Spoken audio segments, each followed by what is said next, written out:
Make sure. There we go. All right. And those who are on Facebook should be able to hear me now. As we just spent some time uh, going to going through some of the things that I've seen while I was away in Israel. I just want to make sure my pointer is working. And hopefully, one day you might be able to go.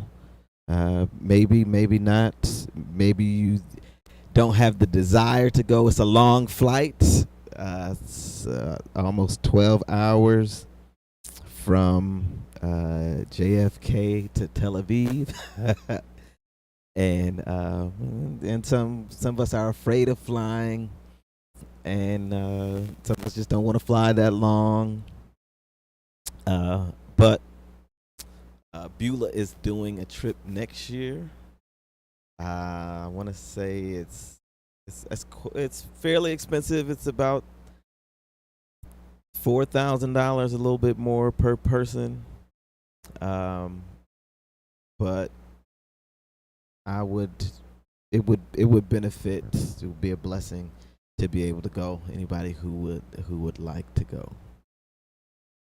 They did feed us on the plane. No, they give you a full meal. Yes, no.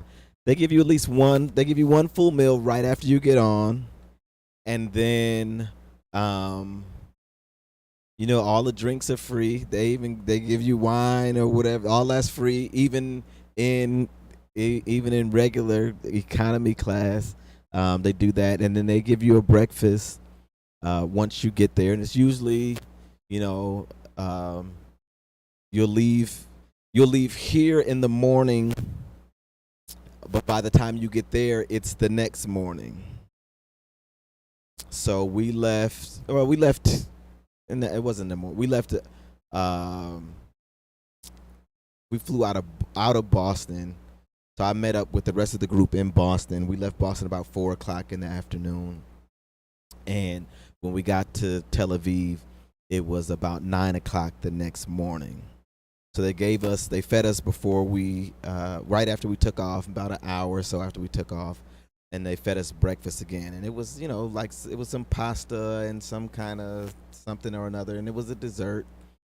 And then, whatever you want to drink, alcohol, soda, juice, whatever, that was there. And then on the way back, we left at midnight. And when I got to JFK, it was about 4:45 in the morning. And so it's I slept most of the way back, so it wasn't so bad. The seats, they don't recline that much. But they have movies on for you and all of that, so it wasn't bad.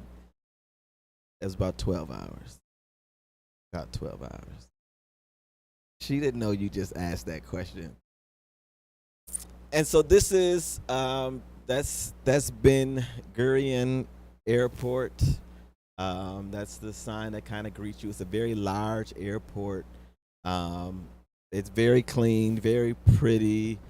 A lot of shops in there, and that's the first thing that greets you when you get there. There weren't a lot of police. Like they don't have police. They have the military. So you don't really see cop cars. You see soldiers with their huge rifles patrolling, everywhere. They're not playing games over there. And so let me just tell you a little bit about Israel. That shape right there is Israel. In 1946, it was considered Palestine. from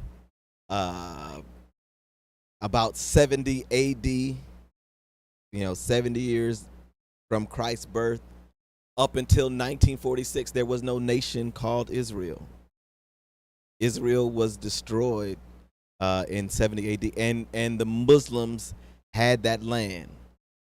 The Hebrews, the Israelites, the Jews, they were scattered all over the world. Many of them in Africa, many of them in Russia, Poland, Italy, Germany, all across Europe, and other parts of Asia, Turkey, Greece, places like that, and even here in the United States. In 1947, the United Nations came up with a plan to give Israel some of that land back. That's this second part, this second one here. What's in green was going to be under the Muslim control, under Palestinian control. What's white was going to be Israel control. Now, if you look over here, you can see there's still some white area where there were some Jews, these little small specks, but it was not a nation. So it was became a nation, recognized by the United Nations as a nation, and through some wars, Israel conquered more of that territory. So from 1949 to 1967, Israel controlled that much. The Jews controlled all the white, and the Palestinians controlled these green areas. This little green area here, that's the Gaza Strip. You've probably heard of that, because right here is Egypt, and Egypt is a Muslim country. This green area here, that's the West Bank. That's the other area you typically hear about where there is struggle and fighting and all of that. And then this country over here is Jordan, another Muslim country. So when you come to present day, now you see that the Jews controlled a large portion of Israel, and the Muslims still control the Gaza Strip, and they have some cities, some pockets throughout certain parts of the West Bank. And that's why the fighting is over there. That's what the problem is. The Muslims said, we've had this land for thousands of years, and the Jews are saying, I know, but God promised it to us and it's ours.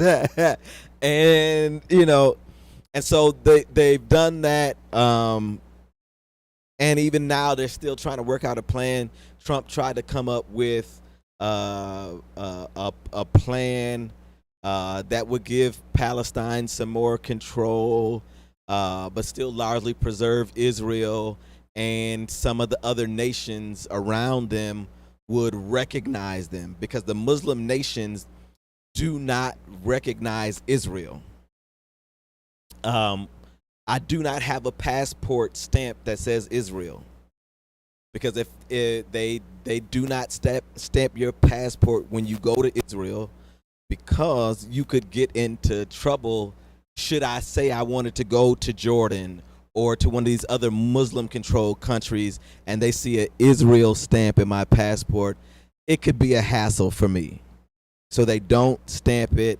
They do give you a little visa, a little piece of paper that says you can be in the country, and they put a sticker on the back of it which you can leave on there. So I have a sticker on the back of my passport that says I've been to Israel, but I could peel it off at any time, should that be an issue.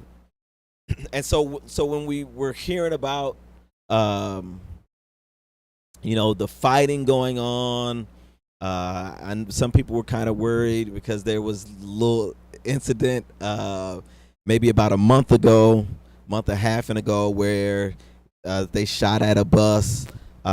It's usually in those areas there, and we did go to some of those areas.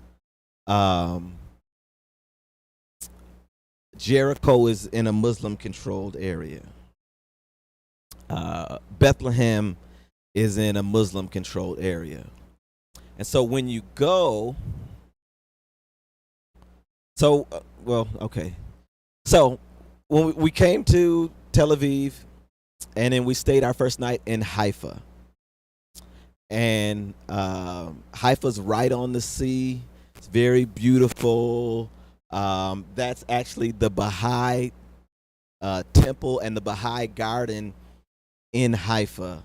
And Baha'i it's a relatively new religion. They came from Muslims. They kind of broke off from Muslims, but they respect all religions, and they have a very beautiful temple there, very beautiful gardens. There's a Baha'i temple outside of Danbury near here. There's a Baha'i temple in Rockland County, just across the bridge over there. But it's very beautiful. We didn't go in the temple, but it was just so pretty. I just had to take a picture of it.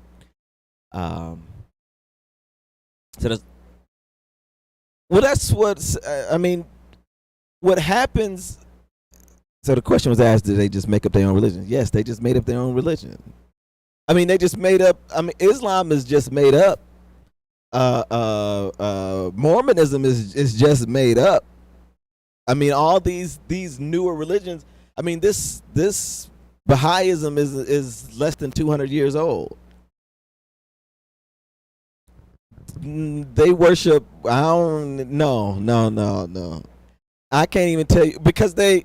What happens is the one thing that we often deal with is people cannot handle the exclusivity of Christianity, where when we say Jesus Christ is the only way, people don't know how to deal with that. And so in order for them to cope with, especially their friends, their family members who have not accepted Jesus Christ, who may be in a part of other religions, they try to block it out. They try to come up with another way, that there's another way possible. And so Baha'ism is one of those. It's where they came out of Islam. They did not accept the teaching of Islam. They at least was able to realize that was not, of God, but it wasn't enough for them to accept Jesus Christ. And so they came up with this, and it's only, about 200 years old. The whole religion is only about 200 years old. But beautiful temple in Haifa. Haifa is a metropolitan city. It's there are areas that look like, just regular cities. It's a big city that's looking up, over down onto the Mediterranean Sea there. My pointer. This is actually from over the Baha'i Gardens. So the Baha'i Gardens is kind of like right here from the top, looking down. That's the top of the Baha'i temple right there over the sea. But also, you'll see areas that look like this.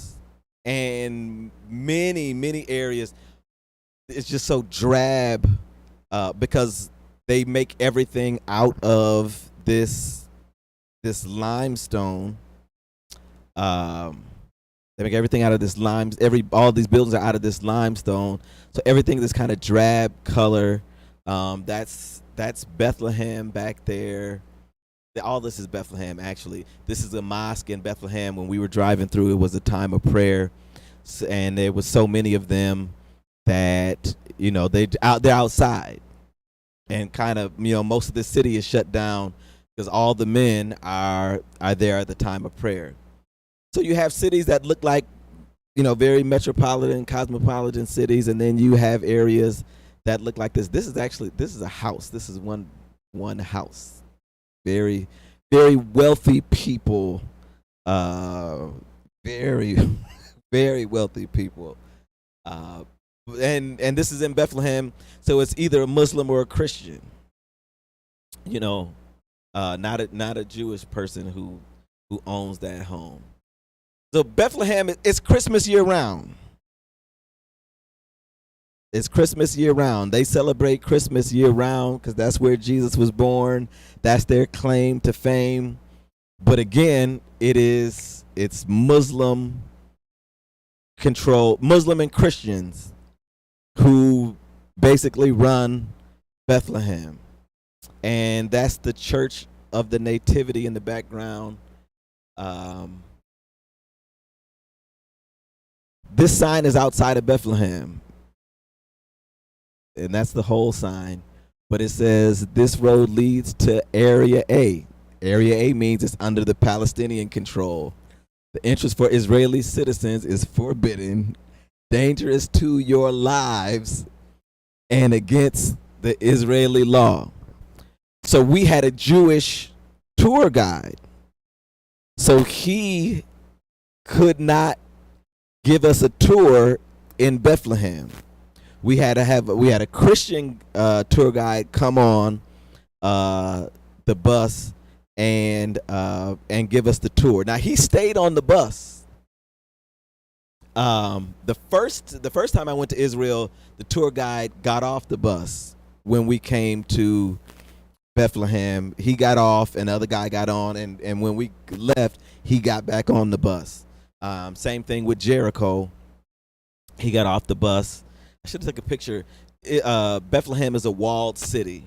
It's a and not an old wall, not an ancient wall, like a new concrete wall. I didn't take pictures of it. I thought I had pictures from before, so I didn't take as many pictures as I took before because I figured I had them already, and so I could say, okay, here they are. This is it. But I couldn't find that picture. So in Bethlehem, the first thing, and I'm kind of moving in a certain way, that says Gloria in Excelsis Deo, and you probably heard that song. Lord, yes, that's glory to God in the highest. That's what the angels sang to the shepherds when they announced Jesus' birth. So what we're looking at here, this is the shepherd's field.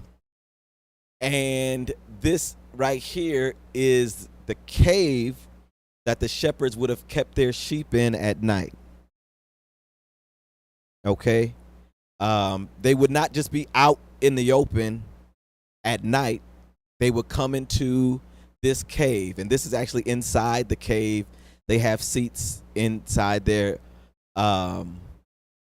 and there would be usually 3 different shepherds and 3 different groups of sheep. This picture didn't really come out well, but that's also inside there. But they would come in there and they would close the door, and when they would leave, they would call their sheep by name. So when Jesus was saying in John 10, the thief comes to steal, kill, and destroy, I came to have life and have life more abundantly. Before that, he says, I'm the sheep gate. He says, I am the shepherd. My sheep know my voice, and another they will not follow. And the people hearing would understood that because they knew that the sheep would be, 3 different shepherds with 3 different groups of sheep all in there at night. They mixing around, running around, having fun, doing whatever. And when that shepherd left out, he would call his sheep by name, and they would not go with the wrong shepherd. So Jesus says that it resonated with them, even though it doesn't, kind of click with us. Oh, sheep, okay, all right, bad. But they understood that. And so this is inside the cave there. That's the outside of the cave, and then there's another cave that they actually have church services in. That's an altar in there, absolutely. They have communion in there, and that's the church there. And this is just a verse from from Luke 2:8-14, where the shepherds were watching their flock, and the angels came, and they said, they sang this song, "Glory to God in the highest, peace on earth." Goodwill toward men is what the King James says. Now, this is the Church of the Nativity.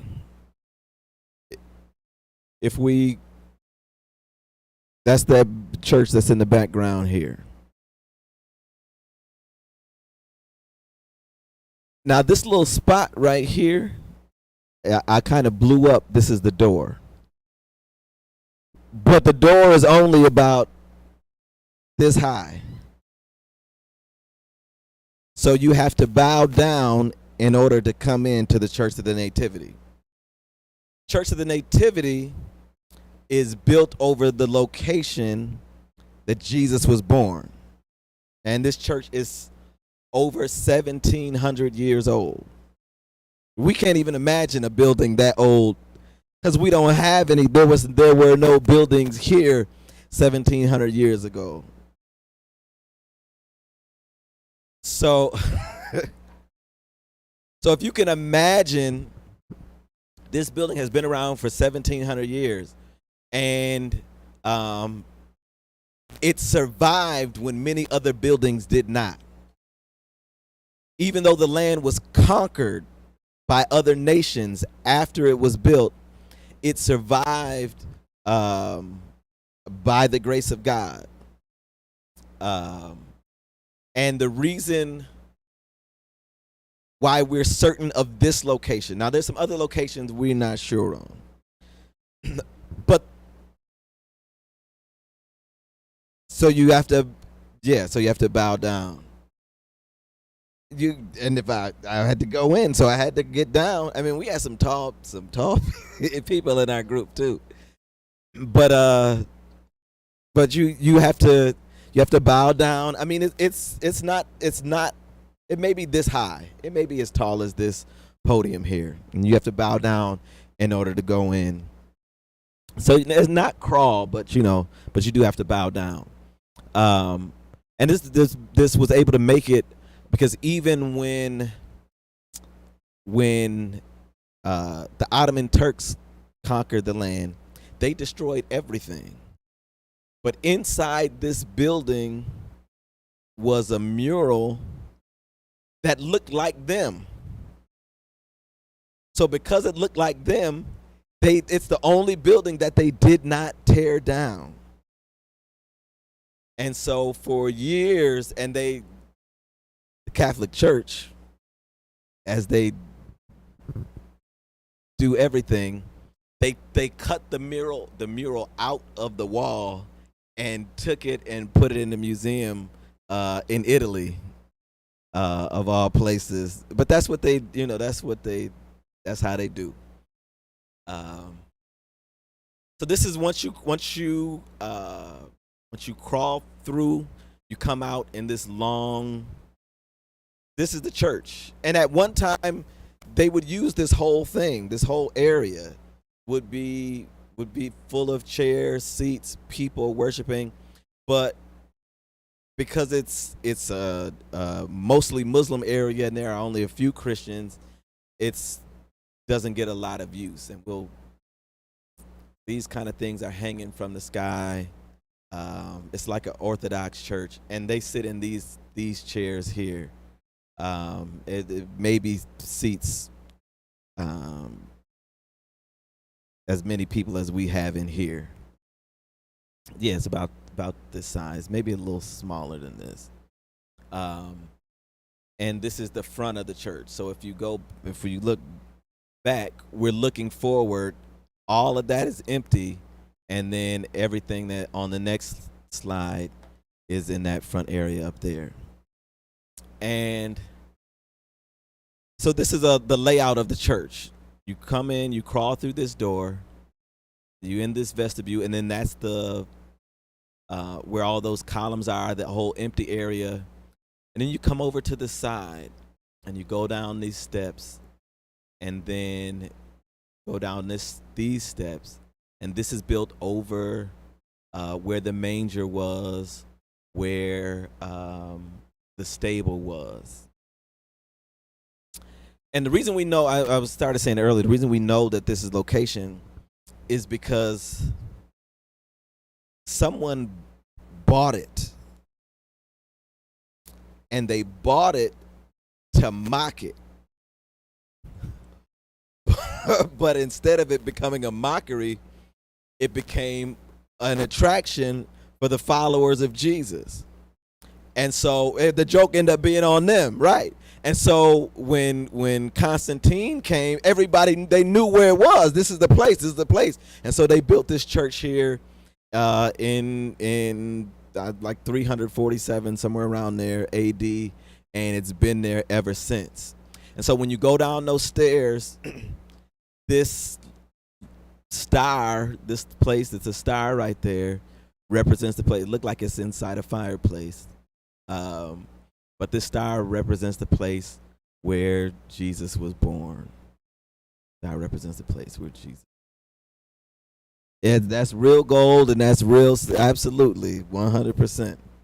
And all those little things hanging from the ceiling, that's real gold. All of that.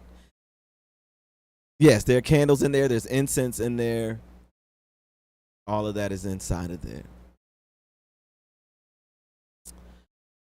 Then this is Capernaum. That's my sister and my father standing underneath the sign there. And Capernaum was Jesus' hometown. He was born in Bethlehem. He grew up in Nazareth, but his ministry was based in Capernaum.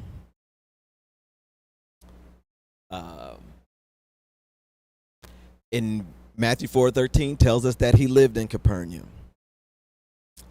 Jesus killed Peter's mother-in-law in Capernaum. She lived in Capernaum. We'll look at her house in a moment. The man who was lowered through the roof, who was carried by his 4 friends, that happened in Capernaum. Jesus heals the centurion's servant in Capernaum. The centurion comes and says, will you heal my servant? Jesus getting ready to go with him, and he says, you don't got to come. All you got to do is say the word. Jesus says, there's no faith in all Israel like this man's faith. That happened in Capernaum. Jairus' daughter and the woman with the issue of blood, those both happened in Capernaum. And then where Jesus makes a statement, I am the bread of life. All those things happen in Capernaum. This is the synagogue in Capernaum. Now, this is one I took from my first trip. This is one somebody took. That's me right there. In the synagogue. This synagogue is from the time of Christ, and we can tell based on the type of stones that are there, where it came from, what centuries they were there, because the different builders, as different rulers came, they used different types of stone. This is the synagogue that Jesus is in, that he is preaching in when Peter's mother-in-law is sick. They leave the synagogue and go to Peter's mother-in-law's house, and Jesus raises her from the dead. When Jesus kills the centurion's servant, Jesus isn't from Capernaum, but he moved there. And the centurion comes and says this, and the people of Capernaum says, be nice to him. He built the synagogue for us. This is the synagogue that he built. Now it looks like something is frozen online.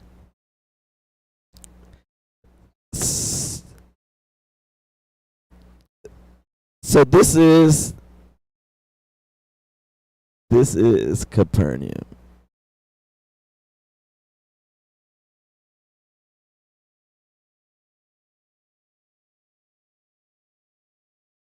All right.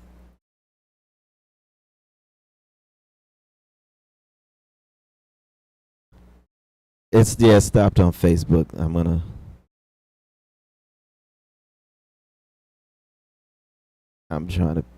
I'm paying attention now.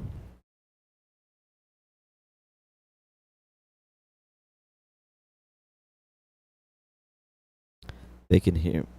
Yeah, all this.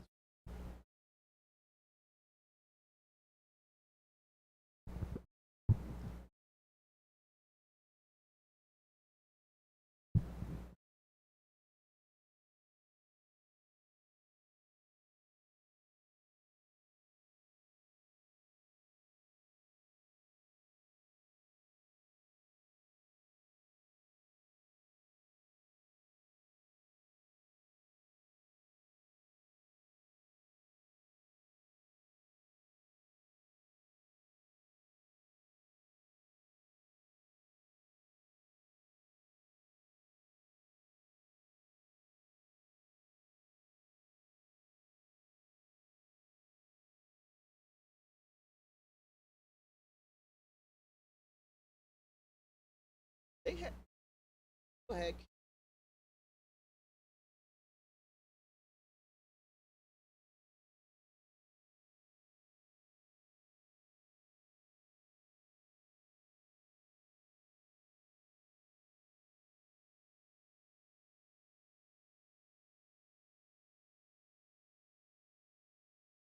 What this thing is doing.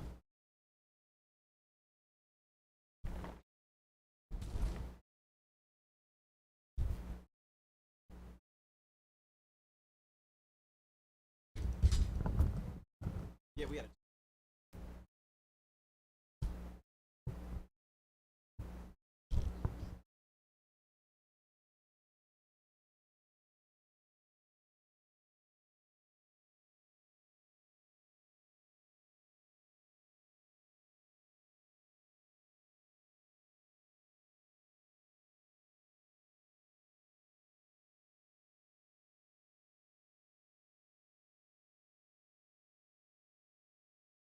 It's just frozen. I don't know.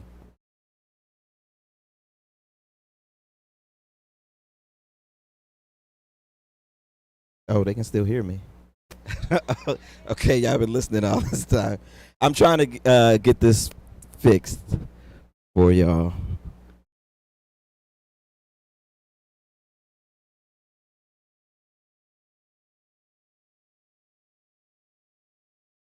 Oh, maybe it is fixed now.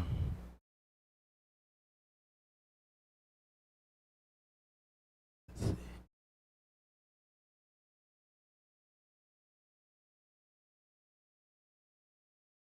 Okay.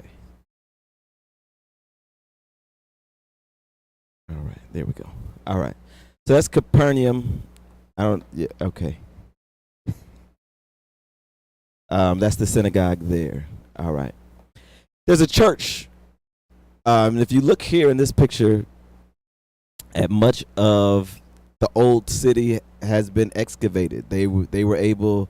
Archaeologists have gone in and were able to dig up some of these old walls where homes used to be. And this is a church right here that they built over the city. And under the church, this is the bottom of the church. This is where Peter's mother-in-law's house was. The reason we believe it's the biggest house in the town.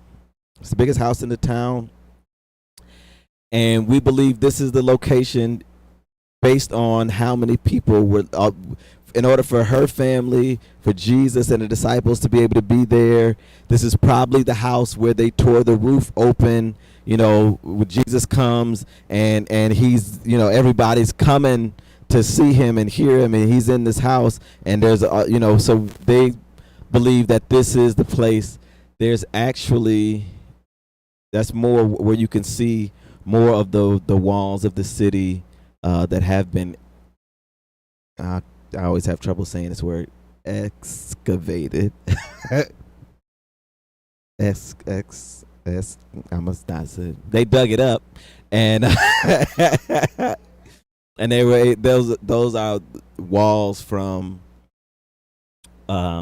from that time, and they can tell because of the dark color of the stone. And when we go back and look at the synagogue, you can see that it's light here, but on top it's dark, which means that this was here before the dark stones came. So that's how we know that it was there at that time. Some of those pieces, some of those places. So you can't walk through there. You can only look over and take pictures through there. And you can't see it here, but they all have addresses. They're all numbered based on where they go and they do their archaeological digs to try to find artifacts. And they say, oh, it's at number 45 or it's at number 237. But you cannot walk through there. You can walk. The only thing you can really walk through is the synagogue. Even now, the first time I went, you were able to go into the church, but they don't even let you in the church anymore. And the floor of the church has a big glass area over Peter's mother-in-law's house, so you could take a picture down inside of there. I imagine no, they don't, because nobody lives in Capernaum anymore.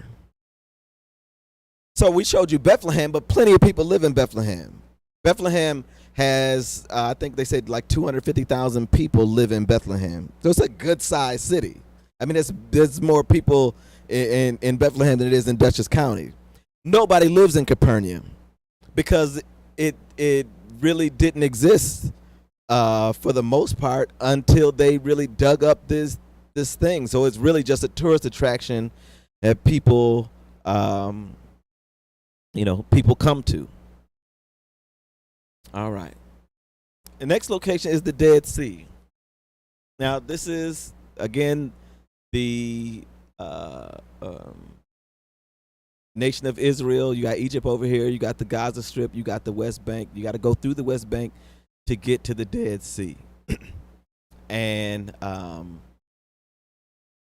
Jerusalem is maybe like right over here. But we'll look at another map. The Dead Sea is the lowest point on Earth. And when you're going, they have different areas where they tell you the elevation. When we drive through these mountains here, it'll tell you it's 1,000 feet high. So there's this big sign at sea level, and most people would get out and take pictures there.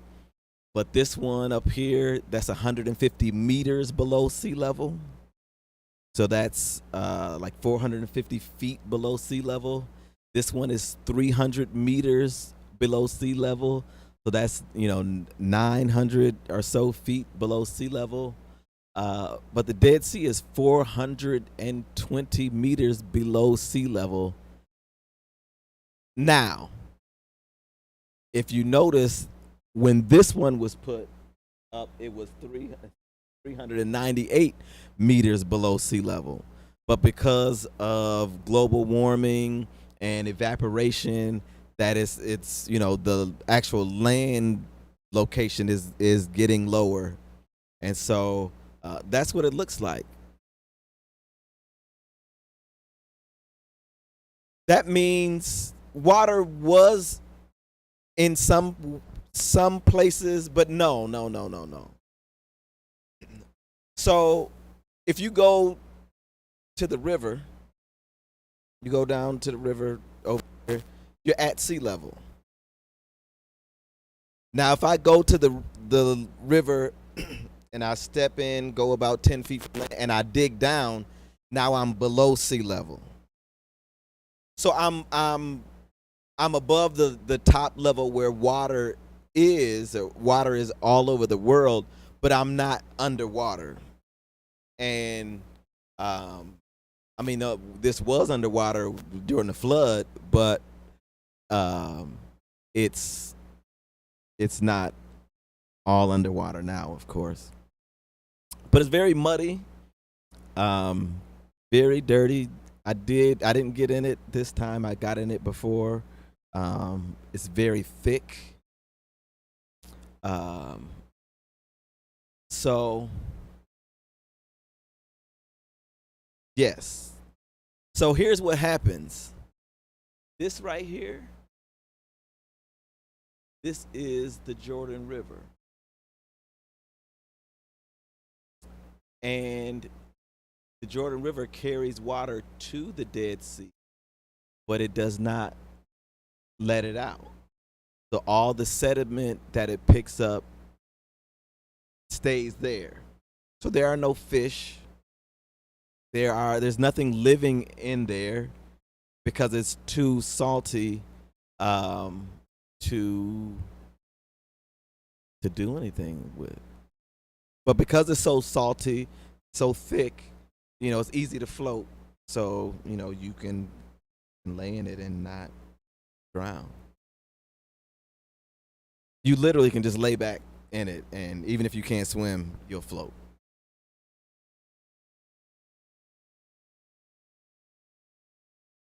It's just, but it's near the, near the shore. So you got the water there, but it's muddy as people go in and out, in and out. You take the water with you. No, that's the mud right there. It's brown mud.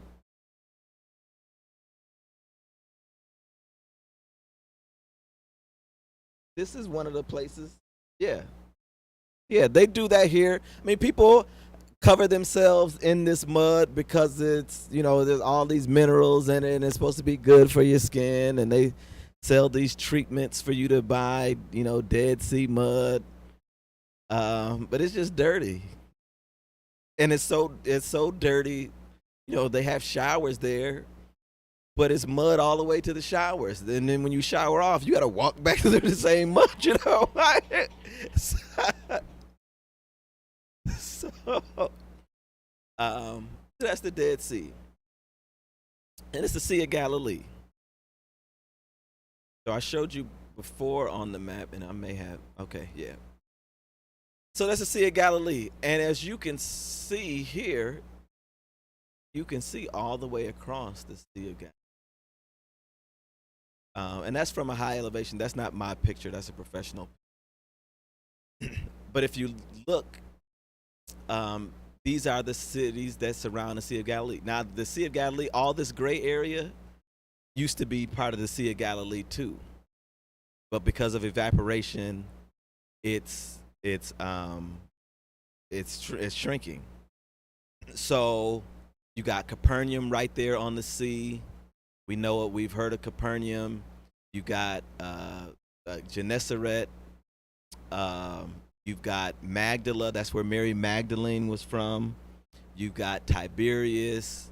You got Gadara all the way over here. That's where the man who was in the tombs was, who was cutting himself, and Jesus touched him, and he became clothed in his right mind. But it was on the sea.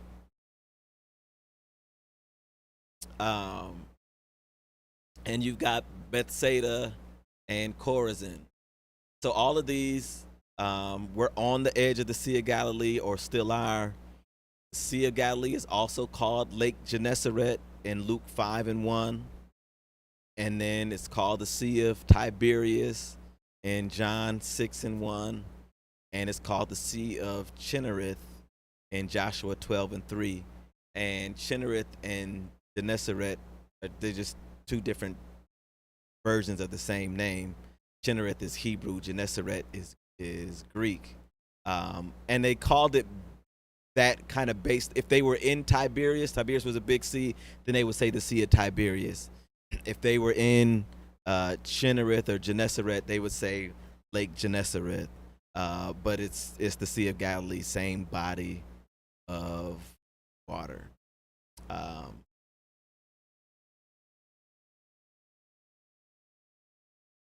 Now this is my picture here, where you can see all the way. That's the mountains on the other side. I took that from the bus driving across, so you can see all the way across. This is all the way across the Sea of Galilee. at sunset. That was the sun going down.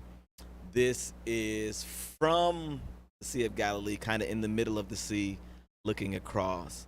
So when Jesus calms the storm, they're in a boat and they can see the other shore. So there's nothing, to be worried about. And this storm comes out of nowhere across this little lake. And that's where he walked. He walked across the Sea of Galilee. He walked on this water here.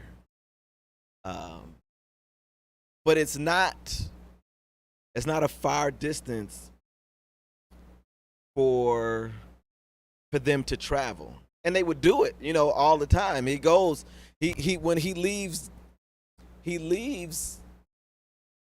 heals the man in Gadara, and he comes across same day he's in Capernaum and heals Jairus' daughter and the woman with the issue of blood. Same day. It's not a huge distance. I mean, it looks big here, but it's not that. I mean, you can see all the way across with the naked eye and it was a hazy day. It wasn't even a really clear day when that happened. And so they're on the storm. Jesus is sleeping in the boat. And the storm comes out of nowhere. It wakes Jesus up. Jesus stretches, says, "Peace, be still." He tells them, go to the other side, going to pray. And the storm comes in the middle of that, and it takes them hours to get across. What's a 3-hour journey takes them 9 hours. Jesus comes walking to them in the water. Tells they get afraid, and they say, "Oh, it's a ghost." And Jesus says, "It's not a ghost, it's me." Peter says, "If it's you, let me come out." Jesus says, "Come." Peter steps out and walks with Jesus on the water. Looks at the winds and the waves and starts sinking. And that's the Sea of Galilee. This here is the Valley of Elah. It's on the other side of Jerusalem.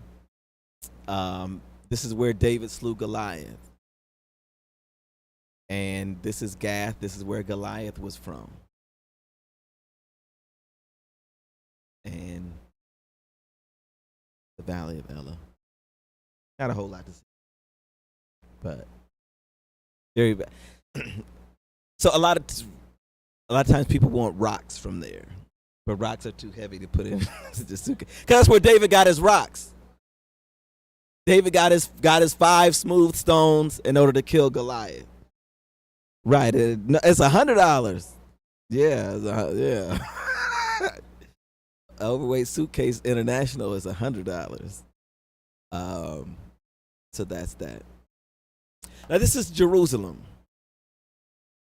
Jerusalem is separated into 4 quarters. You got the Muslim quarter, you got the Christian and Armenian quarter, and they're pretty much this together. It's just that the Armenians are culturally different, but they're Christians as well. So they speak Armenian, but they are Christians. Armenia is a Christian nation. And then you have the Jewish quarter. And this is the Temple Mount. This is where the temple was. But this area is under Muslim control right now because they built a mosque where the temple was. Now, there was no temple there when they built the mosque. So they didn't tear down the temple in order to build the mosque. The land was there. The foundation was there. And so they used that same foundation to build on top. And that's what they did. They didn't redo a foundation. They just built on top of the foundation that was there. And so this is a big area of contention because it's where the temple was. The temple was torn down when after Jerusalem was burned. Jerusalem was burned in 70 AD, and the temple had a gold roof. And when the temple burned, the gold from the roof melted in between the cracks of the rocks. So they literally came in and took those rocks apart in order to get the gold from in between the cracks. And of course they knew what they was doing, but it wasn't, they didn't care anything about the temple. It wasn't Jews who did this. The Jews had scattered. They had run away. They had left. They had gone to other places where they could be safe. And so they did that. And so when the Muslims came, there's this foundation, and they built their temple on top of this foundation.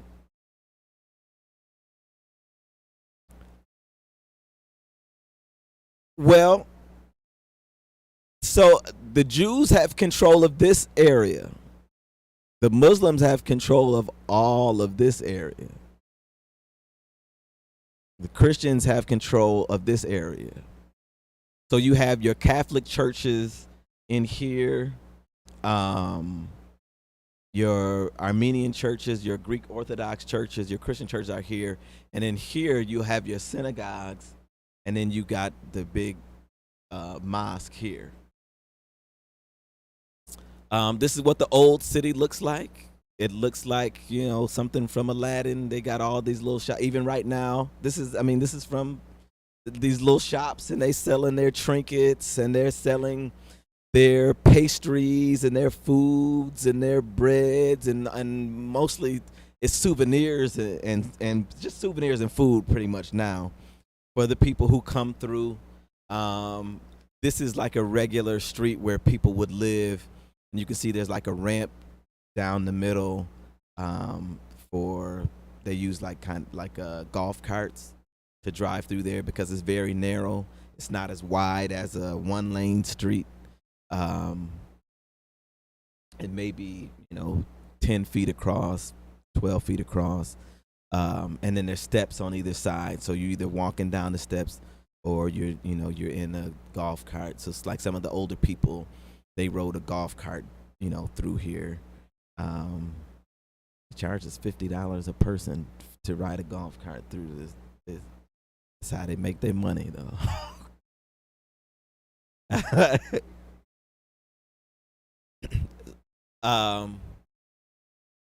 So this is the Western Wall. This area right here, this is part of the Jewish quarter. This is all the Jewish quarter. And this is the Western Wall of where the temple used to be. And the Jews come and they pray at this wall every day. And what they're praying for is the time where their temple can be rebuilt in the place where it was. This gold dome here, that's the Dome of the Rock mosque that sets up on where the Temple Mount used to be. So this was the literally the base of the temple, and we'll look at it from a couple different angles. So this is what the Temple Mount would have looked like when it was built, and it would be the Western Wall. So now they only have this control of this little area here, and all of this would have been the Temple Mount.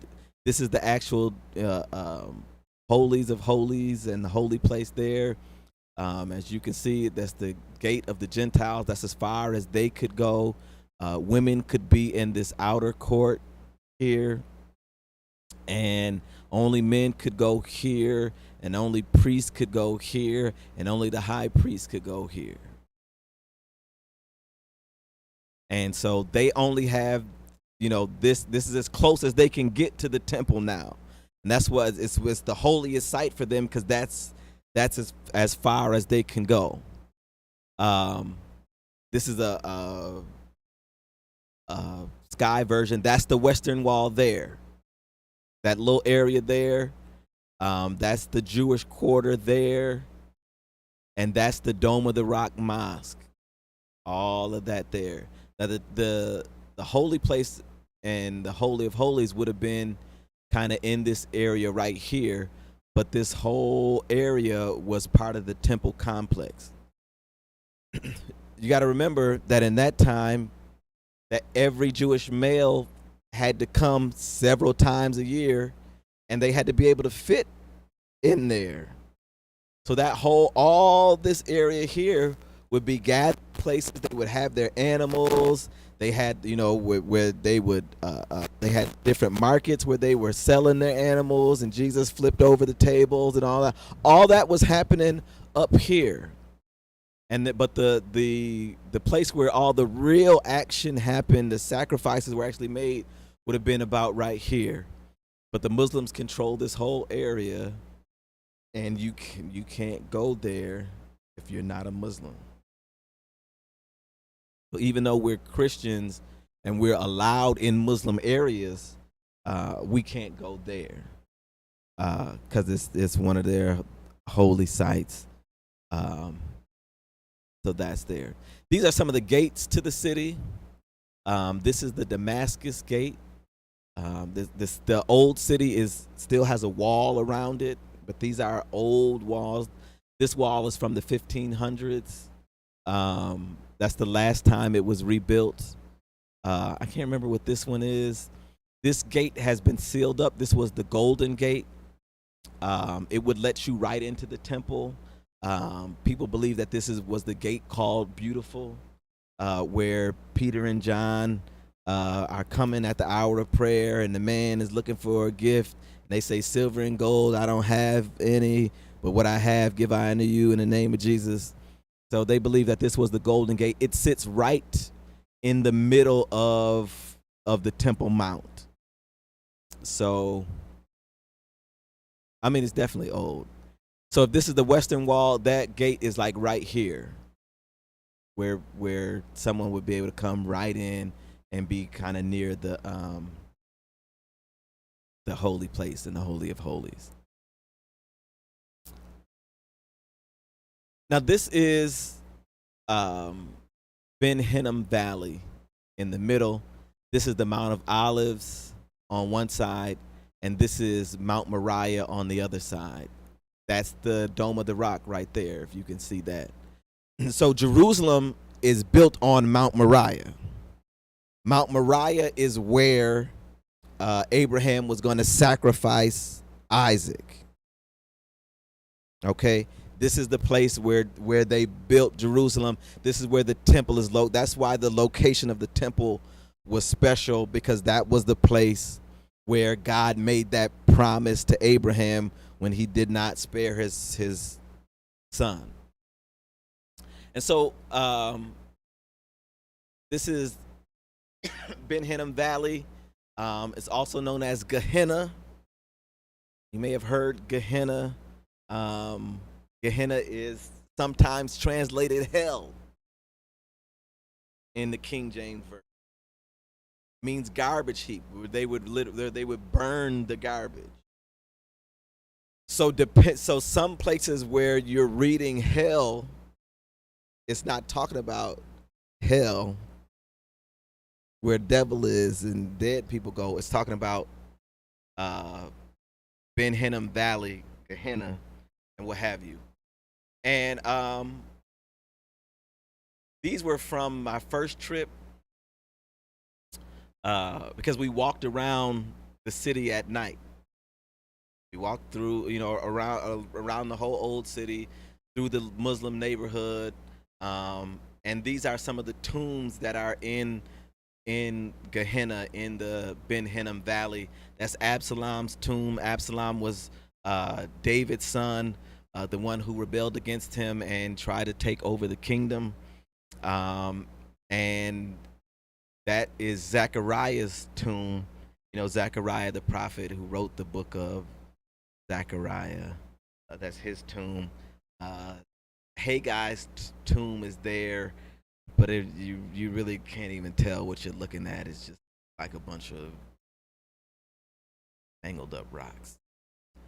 Um, so those are in Bethlehem Valley. This is the city of David.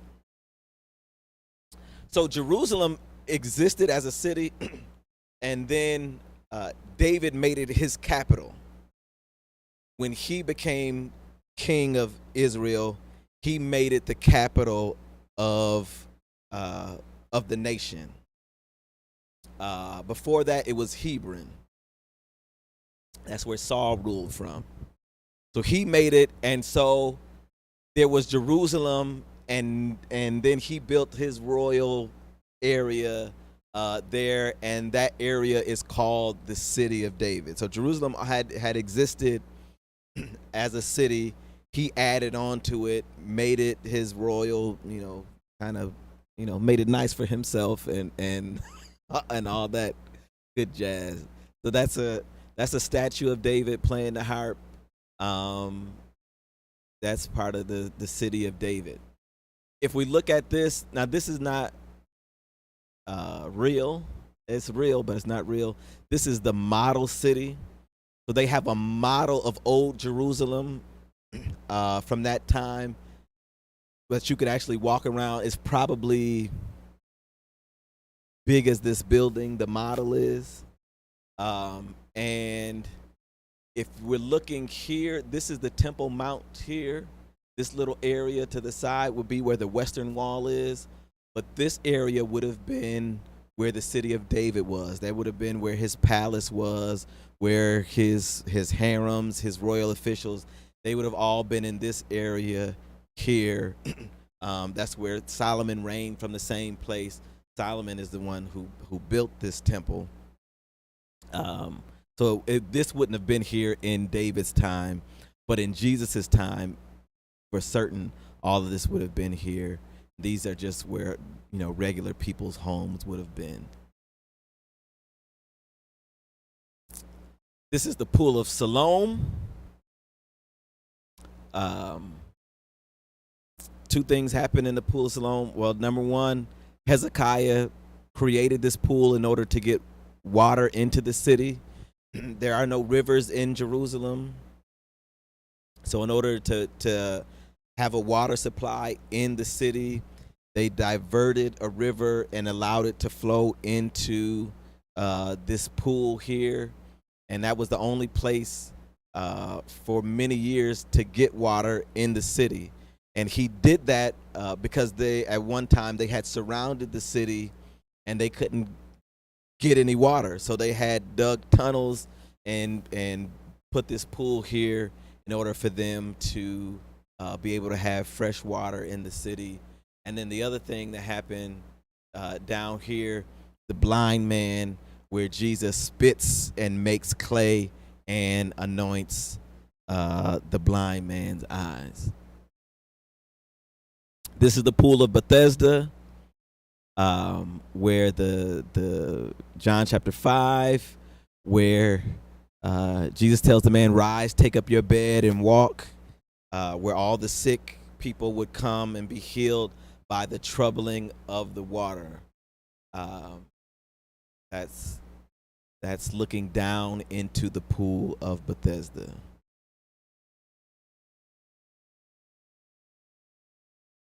The verses from that.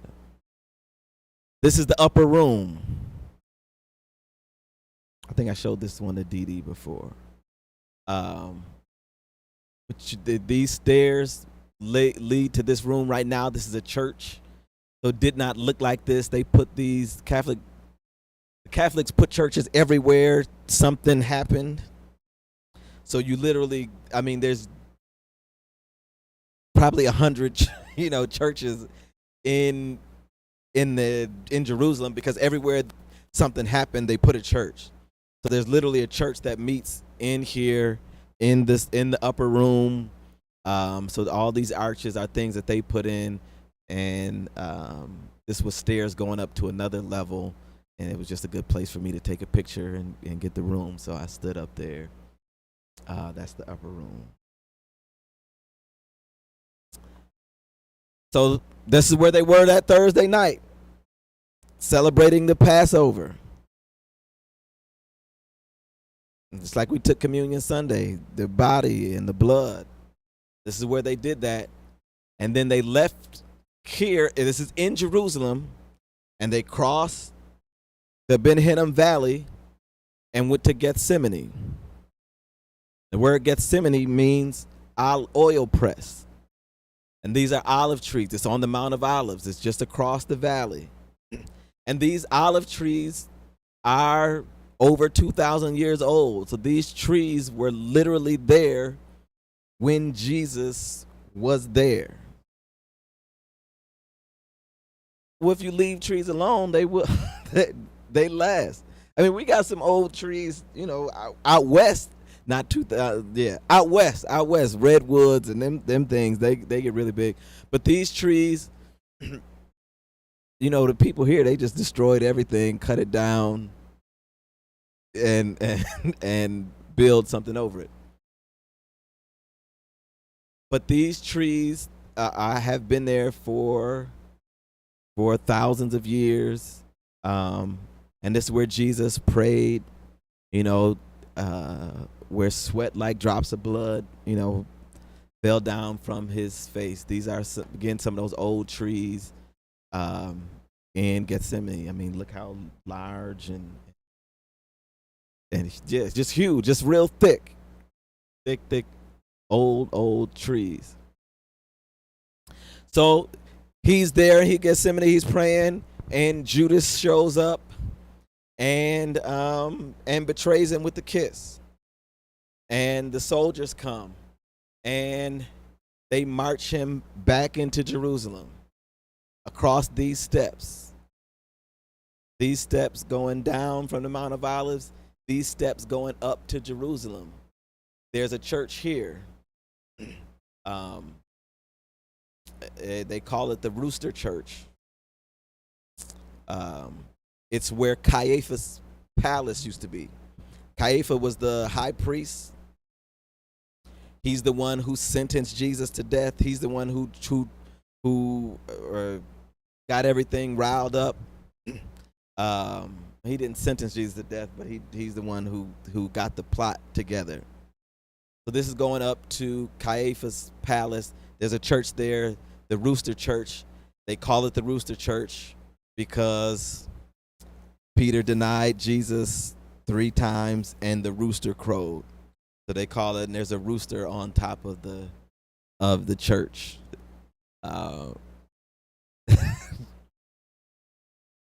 And this is the Rooster Church. The rooster's up there. They call it, it's the church of Peter Gallicantu. He's up. It's like a weather vane that's a rooster. And this is the dungeon. This is the dungeon that under this church. That they only found like maybe 15 years ago that this dungeon exists.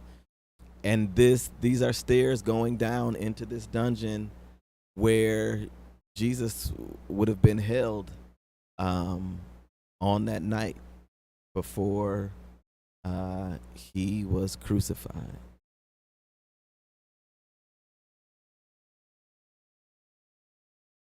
So what happens here is everything, this whole city was destroyed. So all the buildings were leveled. And so they built on top of what was there. The other nations came in who didn't care about, Jesus smeezes, just build something else there. And so when Constantine took over, they built churches in all these locations, but they didn't know about archaeology and all of that. But they were able to dig down, just like the Pool of Siloam was not, probably within the last 12 years, was actually found. When I first went, it was kind of a new thing. This was new. My father went for the first time in 87. And so that's the stuff he didn't see. He didn't get to see when he went. that now is there and able to see. So this is where our Lord and Savior spent his last night before being crucified on Calvary. Golgotha, place of the skull. Calvary is Latin. Golgotha is Greek, but it means the place of the skull. You look, there's the two eyes. Depending on the angle, it's kind of hard to see. But the nose fell off. The nose was much more pronounced. It fell off in the 70s. So you can see the eyes there. From this angle, you kind of see it a little bit better. You can see the nose there. You see the two eyes there. And then this kind of has a skull overlay over it, so you can see that it really looked like a skull. So, that's one of the ways we know this location is where Jesus was crucified. And then last, but certainly not least, that's the tomb. And if you look here, there's a trench here where the stone would have been, that they rolled the stone in front of to block it, to block the entrance. This tomb was off. Most of the time they would use caves, but the Bible talks about a tomb that was hewn out of the rock, which means somebody dug into and made this little window here. A tomb would always have a window because they believe that the spirit had to escape, that the spirit would hover around the body for 3 days and it would need to get out. This is inside. So you come in this door, and this is the area where the bodies would lay. And so this is kind of like a map of this. So you would come in this door here, and this is where the family would be. This is where they would hold the wake. And you might have, up to 3 bodies in here. Now what would happen is these bodies would lay in here for a year, and after a year they would take the bodies out.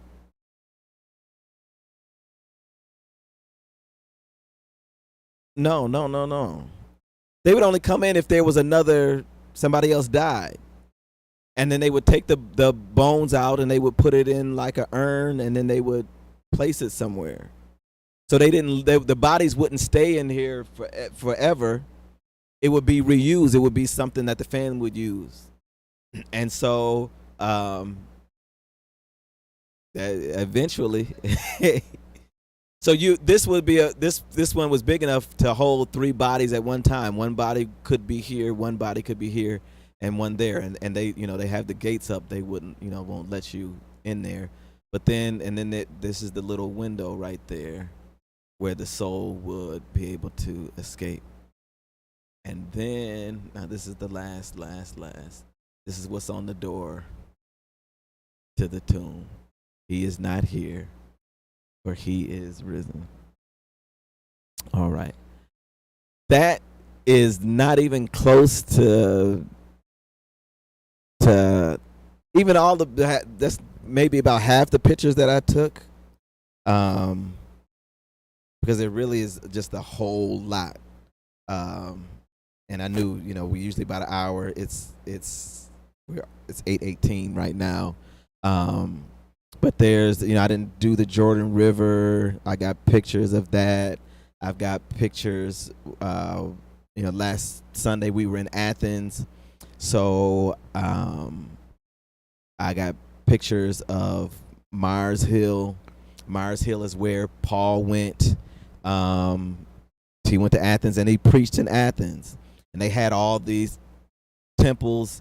And there was an altar to the unknown God. That's what it said, altar to the unknown God. And he talked about the unknown God, and he told them who the unknown God was. So there's that. We went to Crete. Crete is where Titus pastored. We went to Cyprus. We went to Joppa. Joppa is one of the places that Paul was.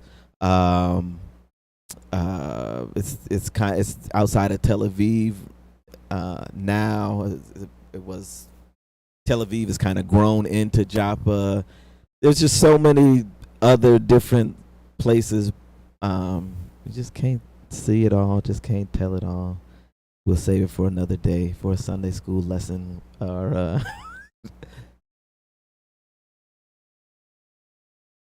They're still they're still digging up stuff. They're still they're looking for what they can find. Because some things they kind of have an idea where it might have been based on. There's some old maps, and then Josephus was a historian from that time, like during the time of Jesus' birth, and he wrote down a lot of things.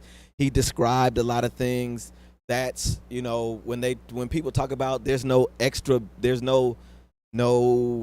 mention of Jesus outside of the Bible. That's not true. Josephus, mentions Jesus. He had heard of Jesus, and he was not a Christian. He was not a believer, but he had heard about Jesus. But he wrote some things, and he was a historian. So a lot of the information that we have when we go back, we go through, we read from Josephus.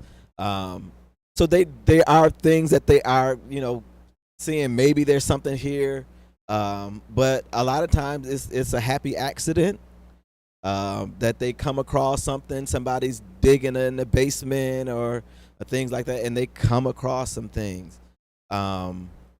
There was so most of us have heard of Caesarea Philippi. Caesarea Philippi is where Jesus says, "Who do men say that I am?" And Peter says, "Thou art the Christ, the Son of the living God." But there's another place called Caesarea Maritime, and people thought that Pontius Pilate, the one who gave the order that they could crucify Jesus, they said, there's no record of Pontius Pilate anywhere. He's made up. The Bible's not true. But when they were excavating in Caesarea Maritime, there is a huge stone that had his name engraved in it, because that was one of the areas that he was over, either before or after he was in charge of Jerusalem. And I didn't do pictures of Caesarea Maritime. Caesarea Maritime has a huge Colosseum from that time. It's got the ancient aqueducts that show how they brought water into the city, how they had their plumbing, way back then. There's Bet Shean, which is another almost completely intact Roman city. With bathhouses and theaters and all of that, it's almost completely intact.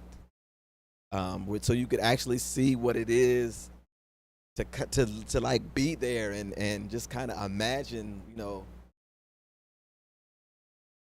It's amazing. It's amazing. I would recommend, if you can go. If you care to go. But I'll keep showing my pictures, and yeah, I guess I got to do a second part. I'll do a second part. Yeah, I want to do a second part next. Okay, okay, we can do a second part next week. That's gonna be anticlimactic because we did the big stuff today. But all right, we'll do the other places that we've been, and we'll because just going through the pictures and trying to pull things, and I was trying to start with, all the other stuff and then work through Jesus's life and kind of get there. All right. But we'll do some more next week. All right. Let's close out with a word of prayer. Father and God, we thank you so much for all you have done and who you are. We are grateful and thankful for you allowing me to go and allowing me to come back safely. We are so glad that that you are who you are, and that we're able to see these things and experience and actually strengthen our faith by being able to be in these places. Father, we pray for our church family. We continue to lift up Sister Freddie. We continue to lift up Jeff's daughter, Father God, right now. We ask that you just strengthen us, keep us, help us to be what you would have for us to be. Lord, you know everything that has happened today. You know what's going on in our lives all around us. As we get ready to go to bed, Father God, we pray that we're able to rest comfortably, knowing that you've got everything under control. Give us your sweet rest tonight. Touch us in the morning with your finger of love. We'll give you all the glory, honor, and praise. In Jesus' name, amen.